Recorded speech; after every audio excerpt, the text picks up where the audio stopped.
Hey everyone, it's me again. It's been a reasonable amount of time since we last met, but that's not a huge deal, cause I'm back again. As some of you may have seen from the teaser video I posted, I'm going to be making some small changes to my content from here on out, as in all honesty, I wasn't sure if trying to extend videos with lots of updates was the best thing to do. So, instead, each of my videos is going to be a bit shorter in length, giving only a few small updates. I'm going to be pretty busy again in a few weeks with classes coming back up for university, so this just works out best for me.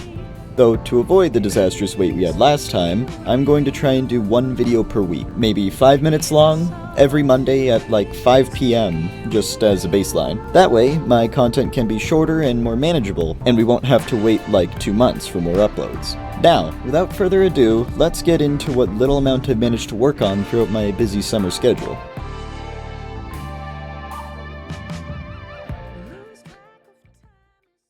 Here's our town, Saura. It's small, but to many, it was once home. There are several landmarks here, one being the church we made last time, though something about it is a bit different.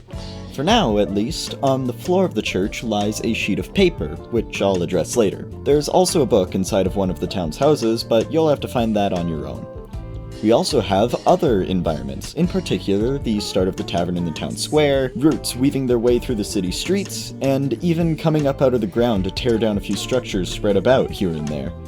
Then there's the forest outside of town, though given the state of things, the ground here doesn't seem dead enough. Let's fix that. There we go. Now the environment fits the theme of death and decay a bit better, the only signs of life being those forsaken roots in the tree. The outside of the town is still somewhat lively, but the closer you get to the center, the less lively the whole place looks. Now, what kind of devlog would this be if I didn't present how some of the early gameplay looks? Here we have the path that leads to the town itself. Entering inside the walls, we're greeted with houses and a further lack of any signs of life. Towards the town center, we again see the pale tree, the sickening totem and centerpiece to all of this. The roots climb the trees, weave through the ground, and steal the life force of all they touch. All, of course, except for the few who escaped. While the pill model is just a placeholder, you aren't entirely alone here. A few NPCs are present, whom of which you can speak to. This one here will later on be introduced as the mayor of Saura. Interacting with her will give us dialogue, and a custom-built interaction system with a progressive way of speaking. You select one option, it expands the dialogue, and gives you more topics, of which you can progressively scroll through. If you've ever played the game The Elder Scrolls III Morrowind, it's based on that, in some ways.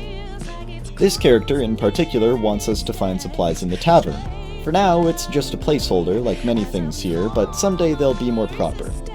Once we deliver the supplies, the mayor will relax and introduce herself.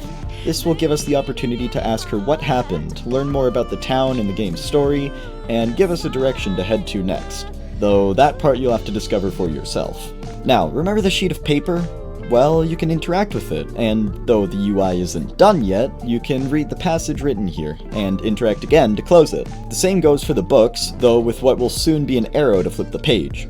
Eventually, you'll find a new direction to head in, and when you do, who knows? Maybe you'll find what you were sent to find out there. But whether or not you do is up to you. Be safe out there, Wanderer. Feels like